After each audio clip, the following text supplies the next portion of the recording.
तो आज आपको बताएंगे एप्पल बेर के बारे में। एप्पल बेर तो ऐसे लगाना भी बहुत आसान है और ये 1 बीघे में कितना प्लांट लगेगा और इससे कितना उत्पादन होगा और एक प्लांट आपको कितना देगा फल और ये कैसे लगाना चाहिए, सभी चीज़ के बारे में बताएंगे। कैसी मिट्टी होनी चाहिए, कैसे तापमान होना चाहिए। अगर मेरे चैनल पर पहली बार आए हैं तो लाइक सब्सक्राइब तो शेयर करें और इसका कौन सा वेराइटी आप लगा सकते हैं। ऐसे ही वीडियो मैं बार बार लाता रहता हूँ। ऐसे तो एप्पल बेर लगाना बहुत आसान है और ये लगाना भी चाहिए क्योंकि कुछ ना कुछ अलग खेती करना चाहिए।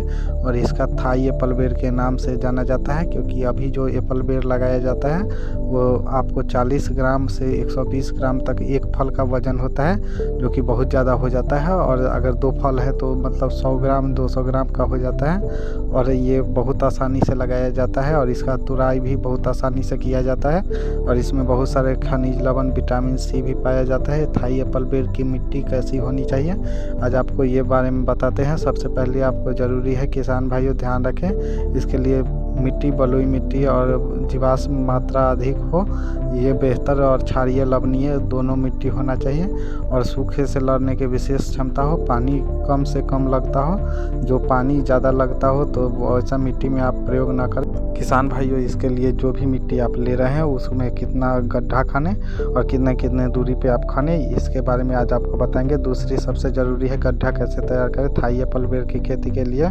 मई महीने के शुरू में गड्ढा कर देनी चाहिए। 5 मीटर के दूरी पे वर्गाकार विधि द्वारा 2 फीट चौड़ा 2 फीट लंबा और 2 फीट गहरा मिट्टी खन देना चाहिए। 25 दिन बाद 20 से 25 किलो सड़ी हुई गोबर की खाद और आधा किलो नीम की खली या पत्ती दे देना चाहिए। ज़मीन के ऊपरी मिट्टी में मिलाकर गड्ढे को भर देना चाहिए। अगर मई में आप कर रहे हैं चाहे जून जुलाई में भी कर सकते हैं ऐसा काम। और पहली बारिश के साथ पहले ही कलिकायन विधि द्वारा पौधे तैयार गड्ढे को रोपण करना चाहिए। पहली बारिश आपको जून में हो जुलाई में हो, मतलब मानसून शुरू होने से पहले आप नहीं लगाएं। मानसून शुरू हो जाए तो आप वो सावन का महीना कहा जाता है जिसमें सभी लोग प्लांट लगाते हैं, उसी महीने आप अपने नर्सरी निकटतम नर्सरी में ज़िले के सबसे अच्छा नर्सरी जो भी हो या कोई भी कृषि विज्ञान केंद्र जहाँ बहुत अच्छा प्लांट मिलता हो वहाँ से आप लाके ये लगा सकते हैं और ये बहुत अच्छा मुनाफा का भी सौदा होगा। और वो आपको प्लांट 80 या 70 रुपये में आपको दे देंगे। हमारे यहाँ 100 रुपये मिलता है, कहीं कहीं किसी नर्सरी में आपको 150 रुपये तक भी मिलता है, लेकिन बल्क में आप जैसे ही प्लांट लीजिएगा तो वो 60 या 70 रुपये ही मिलेगा क्योंकि एक प्लांट लेने पे ज़्यादा से ज़्यादा पैसा लग जाता है। क्योंकि हम जब एक बार गार्डनर दोस्त पे वीडियो बनाने के लिए लिए थे तो हमें 100 रुपये दिया था। लगाने का सही तरीका और उर्वरक का प्रयोग के बारे में आपको बताते तो थाई एप्पल बेर की सावधानी बरतनी होती है। समय कई चीज़ों का ध्यान रखना होता है। थाई एप्पल बेर लगाने के लिए -2 डिग्री से लेकर 50 डिग्री तक आपका तापमान हो जाए तब पर भी ये नहीं सूखता है। और थाई एप्पल बेर की ऊंचाई आपको 7 से 15 फीट होनी चाहिए। हाइब्रिड थाई एप्पल बेर के पौधे लगाते समय पौधे से पौधे की दूरी 12 फीट मूनम होना चाहिए। उससे ज़्यादा हो जाए तो वो बहुत अच्छा है, लेकिन 12 फीट से कम नहीं होना चाहिए। और इसमें 80 पौधे लगाए जाते हैं, मतलब 1 बीघे में आपको अगर कहाँ के बीघे के हिसाब से 1 कट्ठा में आपको 3 प्लांट लगाया जाता है। जैसे लीची आम का लगाया जाता है उसी हिसाब से इसका भी लगाया जा सकता है।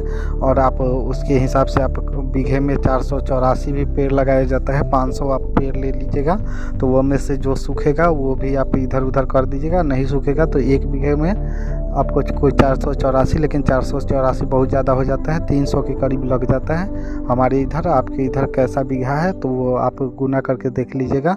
और इसके बीच में आप जो भी कतार से कतार के बीच में आपको मिर्च मटर मूंग पालक कोई भी वो ऐसा फसल ले सकते हैं जो उसमें लगा हो। 2 से 2.5 फीट का फसल हो, उससे ज़्यादा बड़ा आप फसल नहीं ले, नहीं तो वो ख़राब कर देगा आपका मिट्टी को और प्लांट को भी, और वो प्लांट आपको सूखने लगेगा। इसलिए 2 से 2.5 फीट वाला ही प्लांट लें और इसका सिंचाई करना चाहिए। इसका देसी खाद और सुपर फॉस्फेट म्यूट्रेट और पोटास पूरी मात्रा में नाइट्रोजन उर्वरक आपको जुलाई महीने में भूमि में अच्छी तरह मिलाकर सिंचाई कर देनी चाहिए। बाकी बची हुई नाइट्रोजन की खाद नवंबर और दिसंबर में दे देना चाहिए। और उसके बाद ये उत्पादन 6 महीने में पौधा वृद्धि हो जाता है हाइब्रिड एप्पल बेर, क्योंकि ये 6 महीने में आपको फल देना लगेगा। इसका पौधा 1 वर्ष होने पे 20 से 25 किलो आपको फल उत्पादन देने लगेगा। हर वर्ष 50 से 100 किलो फल देने लगता है और बाज़ार में 50 रुपये प्रति किलो के हिसाब हिसाब से आप 50 वर्ष ये प्लांट जीवित रहता है। 50 वर्ष क्या, हम 100 वर्ष का भी पेड़ का प्लांट देखे हुए हैं। आपके गांव में होगा, वो राजस्थान में भी होता है, बिहार में भी होता है, वो सभी जगह लग जाता है। और पौधे में कांटा उतना नहीं होता है जितना देसी वाला में होता है, इसीलिए ये लोग खेती बहुत अच्छा करते हैं। और मार्च अक्टूबर दोनों महीने आपको फूल फल देते हैं।